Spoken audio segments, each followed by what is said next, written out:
Good morning and welcome to Global Perspectives. I'm David Dumke. And I'm Katie Coronado. Welcome. Today we have the honor of being with one of the most prestigious professors at the University of Central Florida, Dr. Jonathan Powell. He is Associate Professor of Political Science. Welcome. Thank you, Katie. Jonathan, you are a highly regarded expert on coups, but we want to begin this conversation with, you taught in Kazakhstan before you taught at UCF. Do you have any thoughts on what the former Soviet republics are thinking right now in wake of the Russian invasion of Ukraine?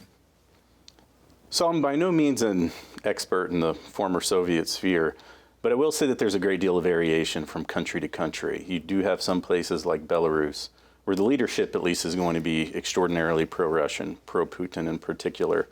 Other places like Kazakhstan, where I was, you're going to see more of a split. Like the public might be actually indifferent in terms of things like U.S. promotion of democracy as a potential cause of this, or the role of NATO and things like that. But the most important thing for Kazakhstan is their economics. And their economy is just so closely tied with Russia. Inevitably, they have to be very interested in and very serious about promoting Russian interest in that sense, just to make sure that their own economy is going to be strong, because ultimately that's where the jobs are going to be coming from them. John, can you talk to us about how the economy impacts coups? So money basically tells us everything about politics. It's how you stay in power, and it's how you use the money. Whether it's a democracy or a dictatorship, how you allocate the funds that you have is going to determine how you're seen as a legitimate leader and your ability to survive in power. In the current context of what we're seeing, and we had a question related to Russia earlier, the Russian economy screaming, absolutely screaming like it's going to be currently. These are the types of things that historically would tell us that a country is going to be far more vulnerable to a coup. In things like economic sanctions in particular, if you look at efforts in the past where foreign actors have attempted to undermine leaders for one reason or another, and even trying to promote regime change, and you think about things like Salvador Allende in 1973 in Chile, this is what you do. You hit hard with sanctions, you make the economy scream, and then ultimately the government will start to wither from within. What are some of the other ingredients now that we're talking about coups? Economics is one. What are some of the other ingredients? Because there's a lot of countries that have economic distress but don't have coups. Right. So there has been an extraordinary amount of research on coups over the years, going back many decades.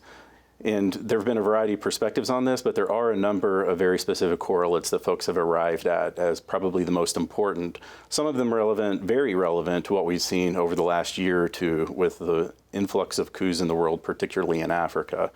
For example, the existence of civil conflict, insurgency, terrorist attacks, things like this. These are very strongly associated with coups. Countries with previous legacies of coups, be it 5 years ago or 10 years ago, if you've had a coup in the recent past, whether it was a failed one or a successful one, you're far more likely to have one in the present.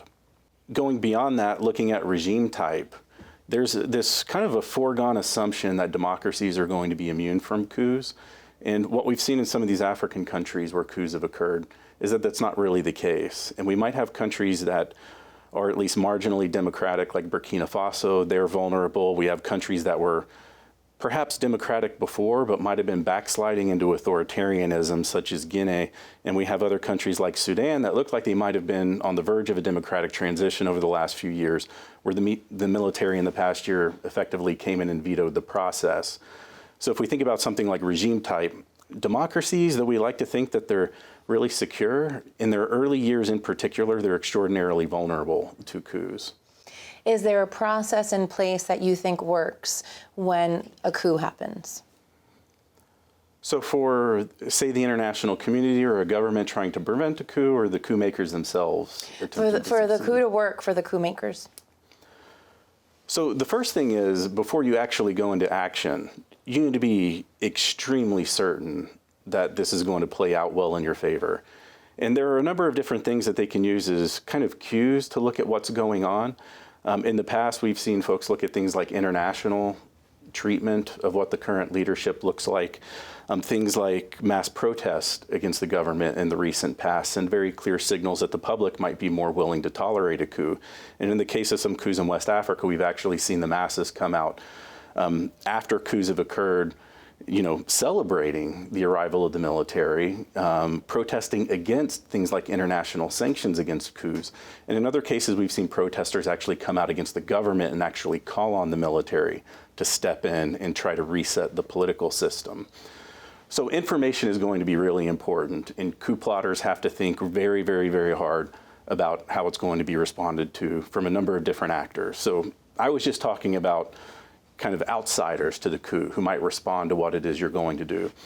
Probably the much more dangerous thing for a coup plotter is what goes on inside the country and what goes on inside the armed forces itself.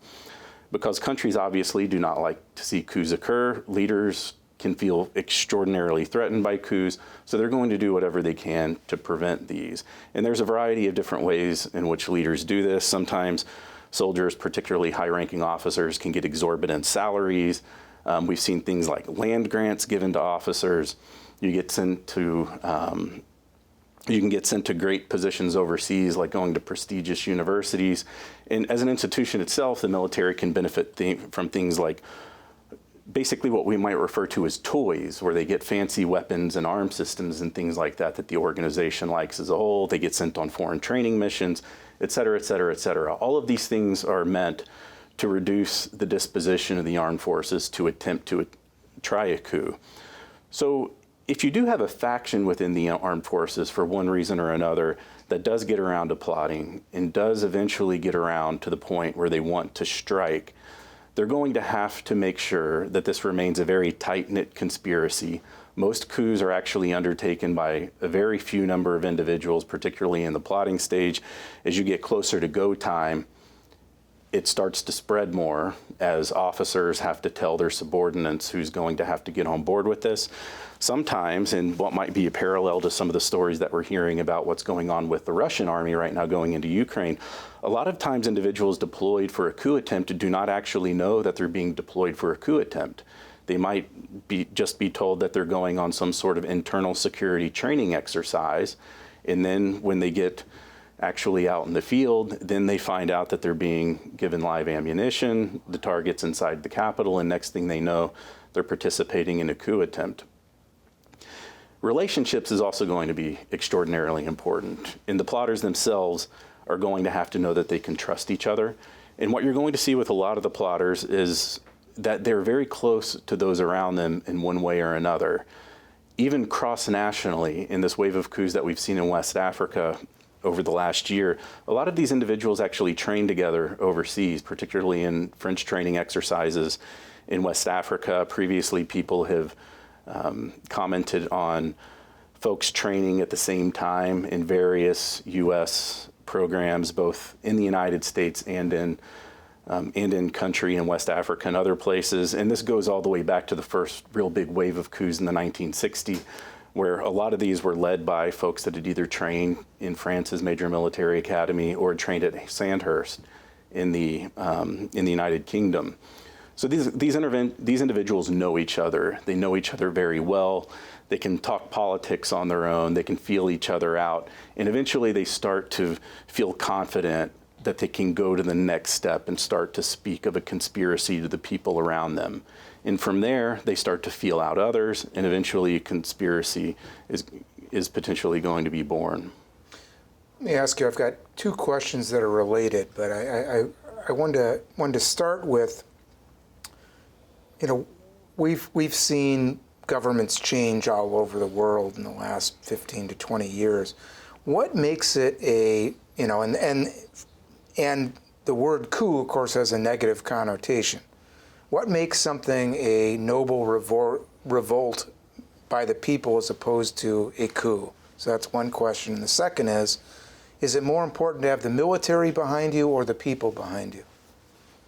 Okay, so the first question, at least in political science, what we've tried to do is we've tried to distinguish between acts that are undertaken by what we would call folks inside of the state apparatus versus folks from outside of the state apparatus. So with a coup, the way that we usually use it in scholarship, we're speaking specifically about individuals within the state. It could be a member of parliament. It's usually a member of the armed forces. If it's not specifically led by a member of the armed forces or a group in the armed forces, they're certainly going to have to be a part of the plot in some way, and they're going to have to sign off on whatever is about to transpire. And it has to be illegal. Obviously, you have to basically circumvent constitutional processes. With more popular, what we might think of as popular revolts, where you have the masses involved, we largely view that as a different process for a number of different reasons, not the least of which these are actors coming from entirely different places. You know, if you're a high-ranking military officer, you're actually a member of the elite. You're doing pretty well, regardless of what might be going on economically in a country or whatever legitimacy the government might lack or the leader might lack. You're closer to them. You benefit from them being in power. The masses can truly be the downtrodden. It might have far more grievances. It might have completely different grievances than what members of the armed forces have. So we think it's very important to distinguish between those two. However, these things often go hand in hand. And earlier we had mentioned some of the causes of coups, and one of the things that came up was the importance of protest, sending a signal about the legitimacy of the government. There's a lot of optimism sometimes when you see mass protests against governments that the military, if it does step in, might act as democratizers, you know, for obvious reasons. You know, you kind of hope that if you're getting rid of a dictator, this might actually push a country on the path of democracy. Unfortunately, there's probably something a bit more sinister at play, where usually what you're going to see are military officers or other elites that are worried about more revolutionary outcomes. So you can have a coup that effectively cuts off the head of state, gets rid of the head of state, you replace that person with somebody else, but you try as little as possible to change the actual system that's in place. At other points, it might be the case that things are just simply beyond the control of the armed forces. And if you think of things like the revolutions in Eastern Europe in the late 1980s, for example, some of these eventually had overt military participation in them. But there was really not much the military was going to do one way or another in terms of determining the outcome in a place like Romania. And if the military had tried to, you know, institute some sort of continuation of the ancien regime, it simply was not going to happen, and it wasn't going to be tolerated. You spoke about how when a coup happens, it's got a lot to do with the trust and the level of, I guess, closeness between the people who are creating it. How long does that take? In a lot of places where we see that regimes have lasted decades, you know, you have people who have built that rapport and have built that trust. But from your experience and what you've studied, how does that work, and how many years can that take? Well, it can take years, and a lot of it depends on context. A lot of it depends on the specific circumstances in which you're interacting with others. So I mentioned earlier foreign training opportunities. I think this is incredibly important because if an individual goes to a place like Sandhurst or goes to a place like West Point, they're basically away from their own security services, and they don't have folks effectively spying on them and making sure that they're saying the right things and making sure that they aren't getting involved in the wrong crowds and things like that. If they're going through training exercises back home or just simply living in the barracks, people are going to have ears. There are going to be a lot of people that are informing to the security services. And if your loyalty is suspect, you can be gone. And this is one of the big challenges for, you know, politicians and more so militaries in much of the world. You know, in a place like the United States, we think of our military as a real meritocracy and a professional organization. In a lot of countries, it doesn't work out that way. And advancement is ultimately based on loyalty. And anyone whose loyalty is going to be suspect is going to be cycled out. Your contract's not going to be renewed. You might be purged, or else ultimately have your career effectively tableau and not get to the highest echelons of the military. You had mentioned Sandhurst, you had mentioned some of the French military training, and you just mentioned West Point. And I wanted to ask, because I know you've studied a lot, the impact of U.S. military training on foreign militaries and whether that is an accelerant for anti-democratic or anti-constitutional behavior or not. So I want to ask, ask your opinion on that. What is the effect of U.S. military training on foreign armies? So this is a fun question that has been debated many decades, and even back into the 60s, I think it was Senator Fulbright actually raised this issue, and he's specifically said outside of Europe, all the countries that we seem to be giving the most military aid to seem to be suffering from military coups. So I would agree with his observation in the sense that our military aid is not going to prevent coups from happening. Now, there is this different question as to whether or not military assistance and training is actually contributing to the coups themselves. And on that front, I'm a bit more skeptical for a few different reasons, not the least of which, when you see where coups occur, these are generally the least professional, least trained, and weakest militaries in the world. It doesn't take a great deal of military training to execute a coup. What it does take is what we were talking about earlier with trust and knowing the right people, being able to keep a conspiracy tight-knit, and then being able to survive whatever consequences might be visited on you after the coup. There's been a lot of discussion recently in the news, particularly in the context of West Africa, with various U.S. training assistant programs, but particularly IMET, the International Military Education and Training Program, where a lot of these individuals, well, it's almost ubiquitous, where if there is a coup in West Africa, the individual who led the coup did train in the U.S., often at multiple locations in the U.S. over a number of years. So I think this is certainly attention grabbing, and it's something that certainly dominates the headlines. But when you look at the vast scale of military training that the United States is providing, and in any given year, you have as many as 130 different countries with soldiers that are trained by the United States. And when we are specifically targeting what are supposed to be the best and brightest from those countries, we're ultimately going to be training folks that are ultimately going to end up in the position where they might be able to plan and execute a coup at some point. The other issue that I would raise as kind of a skeptic of these arguments is, how do you distinguish U.S. programs from other programs?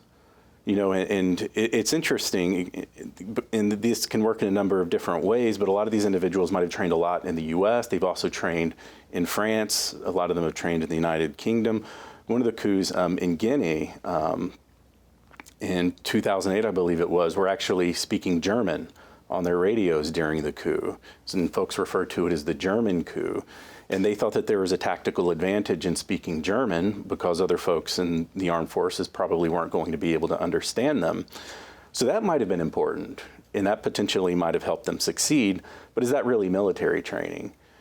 And when you look at the types of programs that folks are going to in these programs like IMET, it's not things like infantry. It's generally not things like intelligence. Overwhelmingly, it's things like English language acquisition, folks learning to be helicopter mechanics and things like that. It's often very mundane. Now, that's not to say that there are not individuals who do benefit from those programs in other ways. In particular, I think that it could be the case that you have a psychological element here where individuals that do go on these programs, a lot of times they might get an inflated sense of ego. It gives them a sense of accomplishment. The people around them feel like this is someone who's a leader, you know, like if they've been to the United States, and not a lot of people from their military has been to the United States and participated in these programs, that sends a signal to folks around them that this is someone who's going places, this is someone who you should emulate and potentially follow. And even in a coup in Mali in 2012, an incredibly unpopular one, both internally and externally, in the announcement to the media after the coup, the leader, Amadou Sanogo, was actually wearing a U.S. Marine Corps lapel pin on his uniform. And he wore it all the time as a signal of pride because, you know, he really enjoyed his time doing his training in various U.S. training programs. And folks around him looked on him with a lot of respect because of that. And then also, I imagine the Marines weren't as excited about that. Oh, of course not. And also, you never know what individuals are going to pick up while they are overseas. Aside from the military training, there are other potential sociological things that are going on where folks are seeing another culture, they're seeing how life is in another place. And in some of these cases, it's clear that individuals start to form more negative attitudes about their home governments while they're overseas. So there's actually a study done at National Defense University where individuals were doing basically pre-test and post-test, an experiment where basically you have foreign soldiers coming into National Defense University, you give them a questionnaire, you ask them about things like human rights abuses in their country and things like that. And then at the time they're leaving, you give the same folks the same survey.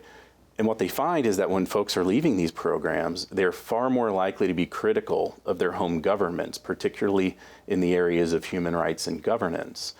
So rather than it necessarily being a military training effect, if there is some sort of correlation between these things, it might have to do more with the sociological aspects and the feelings that they start to have about their home governments and things that they think should be done better at home. And speaking of the feelings, John, so we know that a lot of the coups happen and then years later the progress is reversed, right? You mentioned earlier that a dictator can be removed, but then the person who's put in place doesn't really change the government or that regime per se. And so what then keeps people going if they see that other places have tried and it hasn't worked? What keeps them going from a political psychology perspective? Well, I think ultimately people have short memories. They might see what's happened elsewhere, and in the short term, they may try to emulate it. But over the long term, I think that people are going to forget that these previous kind of experiments with trying to, say, democratize after military coups have failed. And just to give you a recent example, Mali, I just mentioned this coup by Sanogo a few minutes ago. In 2012, he overthrew a government in Mali that had been democratically elected, and Mali had been a democracy for 20 years and was heralded by many as kind of a beacon of an electoral overachiever in the region. Their government had their problems. They were struggling in providing their military resources during counterinsurgency campaigns. Eventually, there was a mutiny at an army barracks, and during the chaos associated with that mutiny, Sanogo and some of his supporters marched into the capital and overthrew the government and seized power. It was a disaster, political and military disaster. The military promptly lost about half the country's territory to Islamist insurgents in the country. And Sanogo himself narrowly survived an assassination attempt later and didn't remain in power very long. Well, the military eventually retreated from power in Mali. There was eventually elections. The elections went reasonably well, at least at first. And now recently, Mali in the last 2 years has had 2 successful coups overthrowing the government. And not only have they had those, but if you look at various efforts to survey public opinion of the role of the military in politics, you actually see that it's pretty favorable. So Afrobarometer is an organization that goes and does surveys on various issues in dozens of countries around Africa. If you look at public support for their question on how good an idea having the army rule is, as you might expect, usually it's going to be very low. Like you might have, like the lunatic fringe at like 5%, you might have 10% or something like that. If you look at West Africa, a lot of these countries are very high. And if you look at Afrobarometer's most recent wave, and I believe that was conducted in 2019 or so it's getting a little older, but it was around 35 or 40% of respondents said that having the army rule would be a good or very good idea. Now keep in mind, this is, less than a decade since the disaster of the previous coup that they had experienced. So despite having that experience with the coup going so badly and seeing how terrible the aftermath could be, Mali actually found itself in a position where in Afrobarometer, it had some of the highest support for military support or military rule anywhere in the continent. And more recently, there have been individuals who have done their own surveys in Mali, and specifically in Bamako, the capital. And I can't, speak to the integrity of these in particular. They're not associated with major international organizations. But these surveys are even more indicative of support for army rule, at least in the capital of Bamako. And this is where you have seen rallies in support of military rule. You've seen protest against efforts from the international community to try to sanction the military junta that came into power. So people have short memories, long story short. And if you think about that in terms of a single country, if you're thinking about this internationally, it can be even more difficult to remember, what might have gone wrong in another place. We're unfortunately out of time already. Obviously, this is a fascinating area of study, coups and military assistance, the merits of or possible side effects of. But Jonathan Powell, we really thank you for joining us today. And thank you for joining us today. We'll see you again next week on another episode of Global Perspectives.